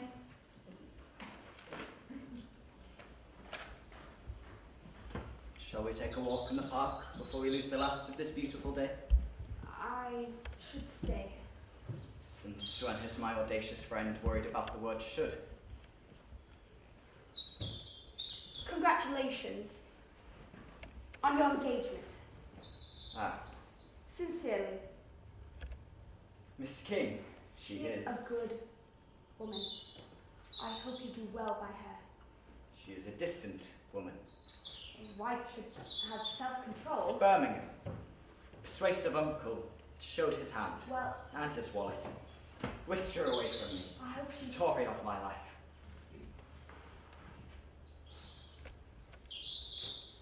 I missed you while you were gone. And now the regiment is off to Brighton, it will be your turn to miss me. I am away myself. To Derbyshire with my aunt and uncle. And will you write to your Wickham? I was very impressed with Rosings, Lady Catherine de Bourgh, Yes, and her visitors. as is intended. I've grown to know our acquaintance far better. She's so incredibly self-confident. She once gave me a detailed instruction on how to shave my own face, a subject I assume she has no familiarity with, judging by her chin. Not Lady Catherine. I saw Mr. Darcy every day for 3 weeks. How unbearable that his pomposity should swell up and interrupt your stay. Quite the opposite. I found his behaviour to be most civil. Perhaps he has hit his head or taken to opium. His ways were in no way changed. Rather, it was I who was begun to see him differently. I am so glad to hear this.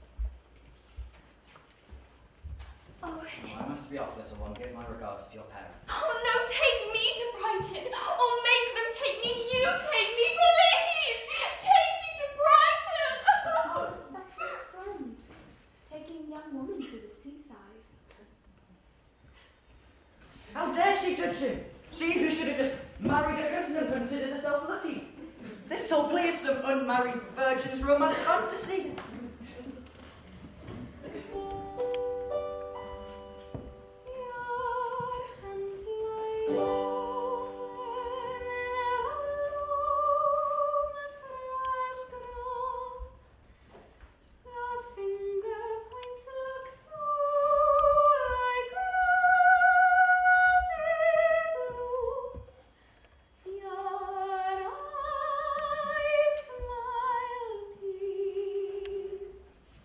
They'll be here soon. I can't wait.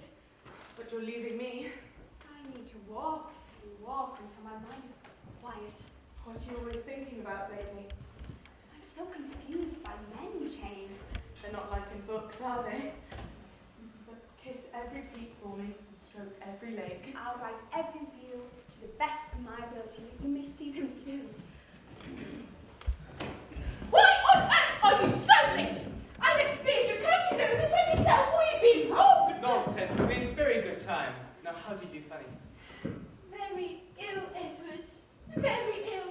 You see, no one understands what I go through with my nerves. But then I never complain. Oh, you have not changed, Kitty. Why? Have I not grown? I am but good sense. No! Just business. Can't be helped. Are we not going? Good afternoon, ladies. Our northern adventure's been cut short, I'm afraid. Oh. Oh, whistle stop week in Derbyshire, my love. I have some documents to collect on the way there, so it all works out well. No lakes at all? Don't be ungrateful, Lizzie. You're lucky to be taken anywhere. You are lucky. I suppose you'll be wanting to sketch. Shorten or not, let's not waste a moment of our holidays. Will there be soldiers? Oh, I'm sure we'll not meet the soul. We're looking for kingfishers and deer, not people. You may take my pencil, but beware, it is very, very good at shading. Although we may pop into Pemberley House, as the grounds are so scenic. Oh yes, it's on top of my Marcellus. Pemberley? Goodbye, then.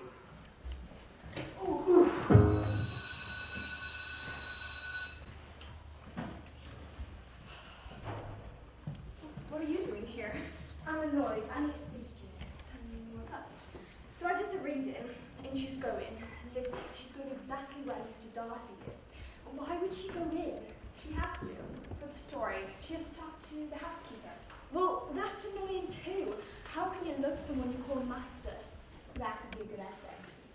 My essay is how frustrating is this book. Elizabeth is assured that Darcy's in there and won't be for the next few days. She does check, but she can't say why she wants to avoid him. Oh, it's too obvious. It's embarrassing. Making best friends with the servants and looking at tiny pictures of him and getting wet about how nice his house is. Excuse me. I mean, was this really the olden days? Did women get a hard-on for property? There is so much to unpack in that sentence. But I don't think I can read anymore. I'm cringing. It can still take my breath away. I remind myself to really see it, not to take it for granted. You've been ever so kind to show us around like this. A pleasure for me, also. Like working in a museum, or a gallery, or... My house! What a lucky circumstance. You are in for the most lovely of treats. My master is early. Who's this? Visitors? May I introduce the gardener, sir, admiring her grounds? And a wonderful day for it. I've just come back from... Who cares I'm here? Welcome to... Good afternoon, sir. Good afternoon. And they said you have an acquaintance. Indeed, we are... I met at a ball once. friends. Allow me to introduce my aunt and uncle, my relatives from London. I hope you will allow me to continue your tour myself. We do not wish to intrude. Nonsense. I am awarded no greater pleasure than seeing the most beautiful place in the world through fresh eyes. You are most kind. Can I show you the river? Does it fish? Nothing I like better. You must come back early tomorrow and catch a trout. They're huge this season. You excite me mightily. He is absolutely nothing as you described. We do not wish to put you out. I've always wanted to show you. Well, isn't this lovely? It really is. Would you dine with us tomorrow when my sister arrives? All of you. It would be the loveliest. We would love to. We're at the end of Rusty Street, here for 2 more days. Such good fortune this time. You are a very secretive young woman. I love you. You don't. I do. It's just a new kind of love, one that neither of us have ever experienced before.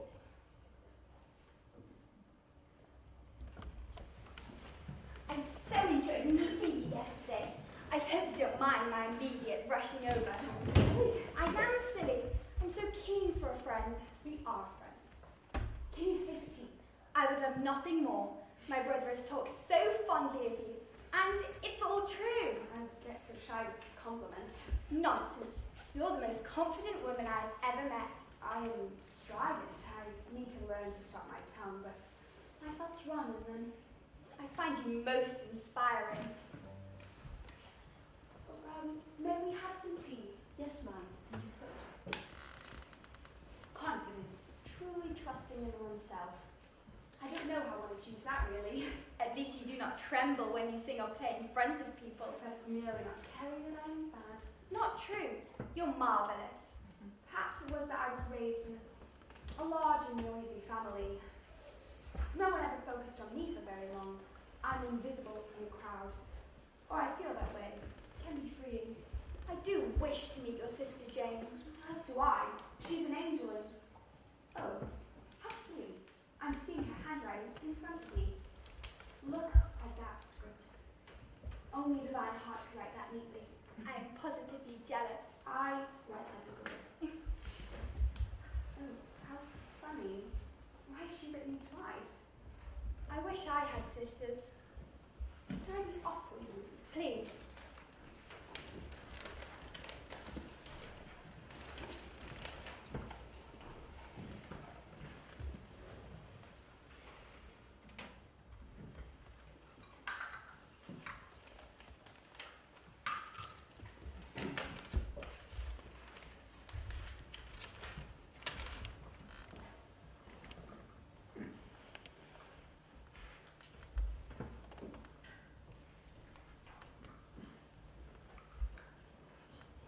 I am dreadfully sorry. I'm going to have to see you to your carriage.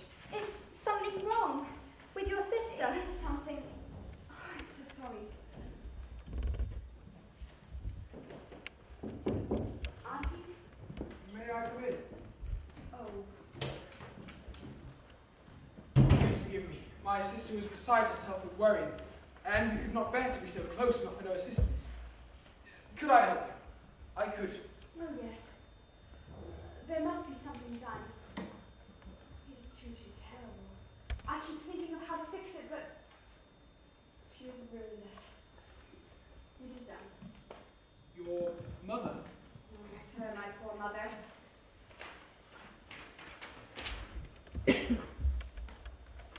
He struck again. She is a baby. A ridiculous baby. But why was she in Brighton without chaperone? She snuck away in the night. He grieving. She did have chaperone, but no one knew how close her little had gotten. He is a snake who escapes notice. She has nothing. He will not marry her. Where are they now? She says Scotland, but nobody can be sure. I will get you home. I will arrange. I'll leave it with my aunt. And because you could not tell anyone. I'll not tell the son. And your sister? Especially. I'll not have her hurt by him increase. Those people will find out eventually.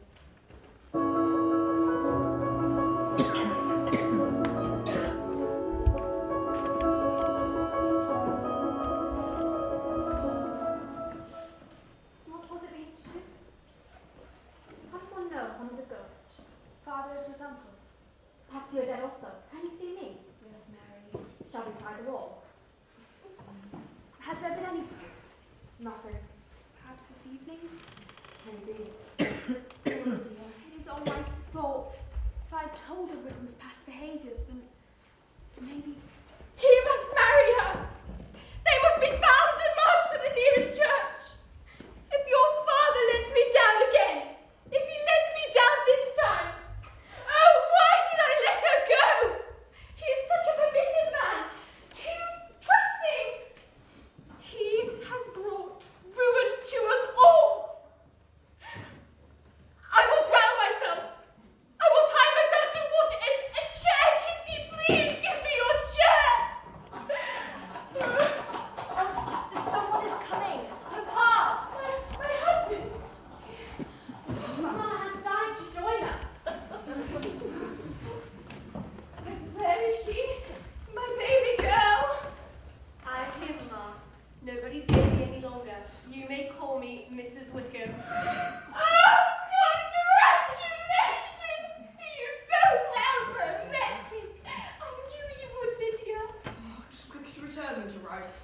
I'm married. I'm the youngest and the first. You may call me brother. Congratulations, Mr. Wickham. Mother, are you proud of me? So proud, my darling.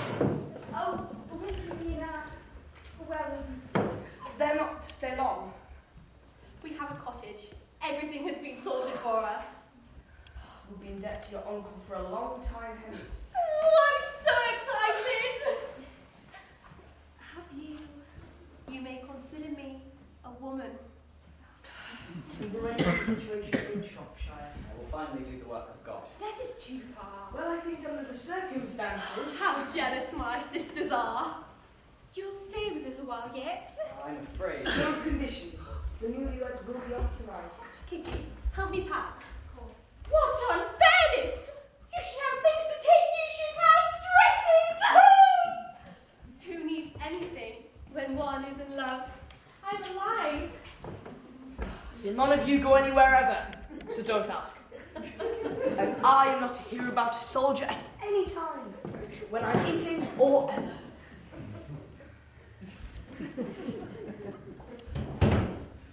A modern reader must remind herself that whilst Austen's characters seem familiar, their reality isn't. A woman in Regency England had the legal status of a child. Unwed women remained the property of their fathers, whilst any that married would find their money, belongings, and physical autonomy passed into their husband's ownership. He would vote on her behalf, control the household, and could not be denied conjugal rights. So the question I ask is, and I ask it often, how could what we call love exist in such circumstances?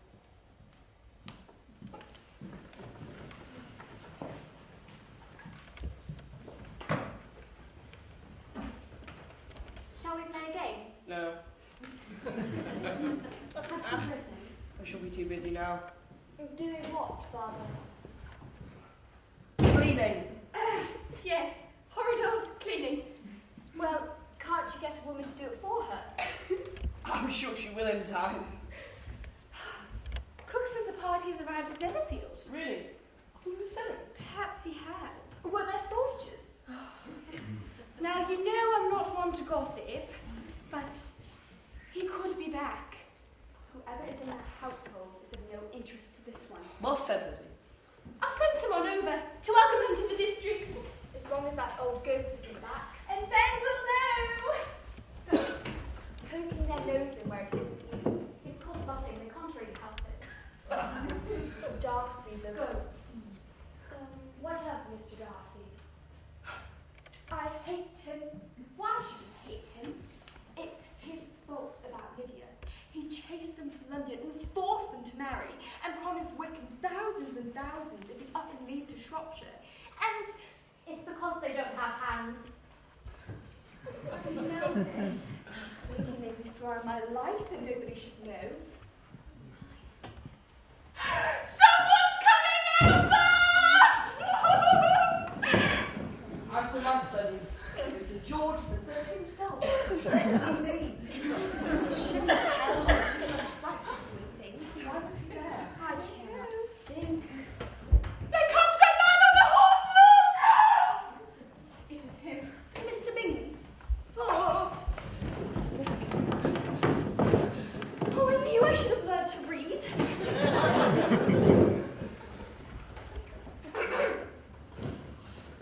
Good afternoon. Kitty, could I see you upstairs? Of course, Mother. Have you recently returned from London? Yes. Mother says you've got to do that thing now. Like you promised. With the fabrics. Excuse me. Miss Bennet, Jane, may I call you Jane? Yes. I love you so much I feel sick.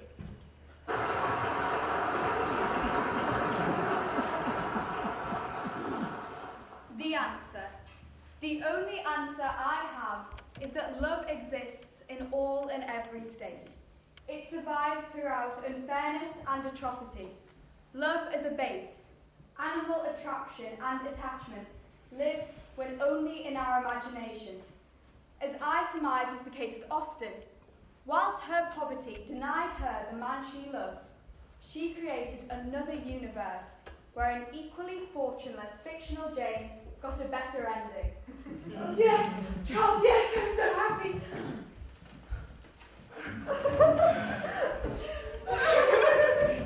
He didn't know I was in London. Nobody told him. He thought I had no feeling. Now he's certain. Oh, I'm so happy I could surely explode or melt. I wish that you could feel happiness like right, but my sister, this is the happiest moment of my life.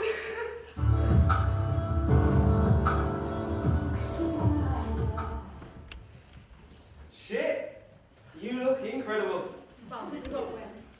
We deserve to. This might as well look good for the disappointed face shot. It's insane.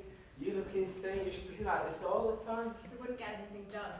You coming in the cab with me? Gonna make me ask?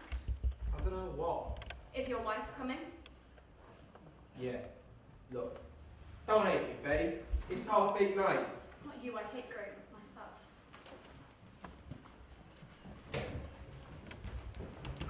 It's not realistic. Am I supposed to swoon at this? Perhaps if I was better woman. Maybe if I wrote poetry and found the beauty in the grasses and poems. Lady Catherine de Bourgh. I've sent your relatives into the garden. Good afternoon, Lady Catherine. You'll have been expecting me. You right, so nothing. You thought I would not intervene. Why must you ruin everything? You were entertained in my home. I gave you just to pack your things I out. packed so neatly for this trip. I will not let you marry him. It is my sister who is to marry, though what business that is yours. She will not marry. Not one of your wretched brethren is marrying into my family. Your family. Mr. Bingley is Do not dissemble, outrageous creature. And as Darcy not proposed, I refuse to answer that. I am a very powerful woman. You possess no power which entitles you to the contents of another's mind. Show her your mind this instant. I will not let you marry him. You will fuse him. Excuse me. Why do my daughters believe themselves banished from my own home? I am leaving.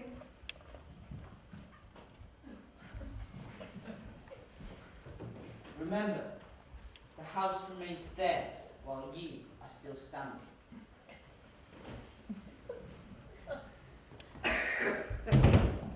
Oh, you won't believe the gossip. I can hardly stop laughing. What did the lady want? Her information was long out of date. I don't know why it brought that horrible haughty nephew of hers. It is irrelevant. I'm going for a walk.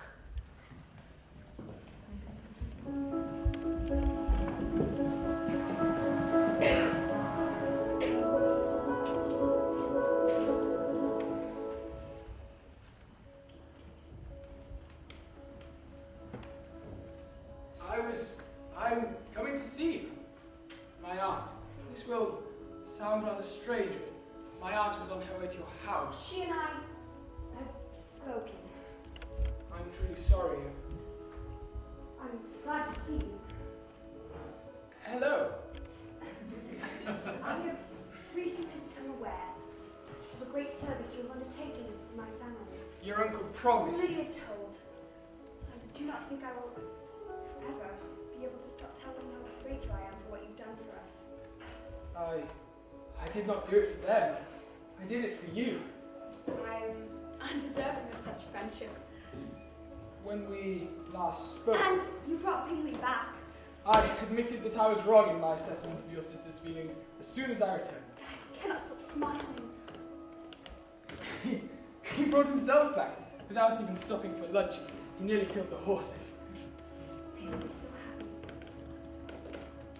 I have to ask if your feelings remain as expressed. Do you want to walk? Do you want to marry me? Your aunt will have me killed. I have the resources to protect you. You know it's only her Pemberley. Obviously. What else have I to offer? I love you.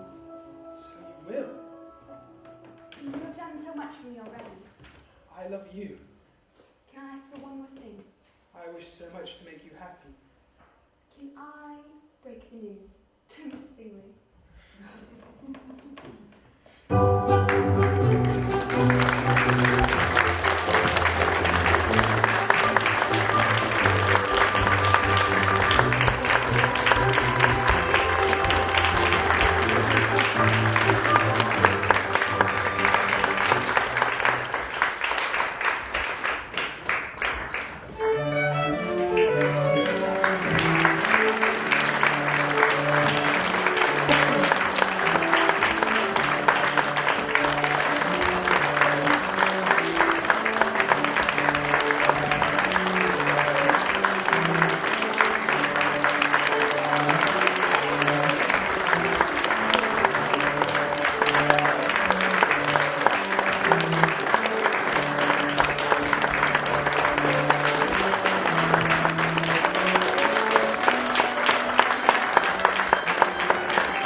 Mrs. Yates. Miss Yates.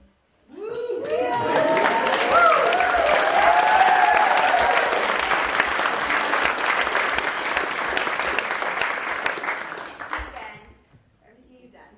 So before we're done, we'd like to call Dr. Cronin on stage because we've got a token of appreciation for him.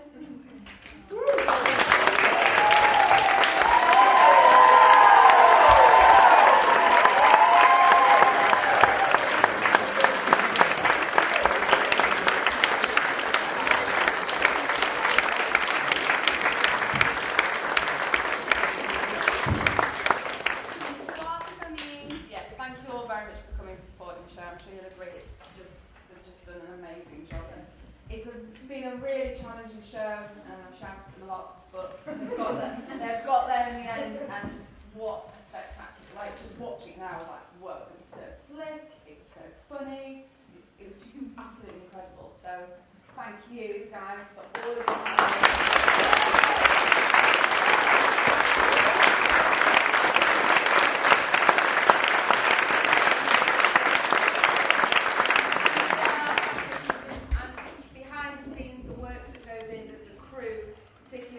who's led the production. She's done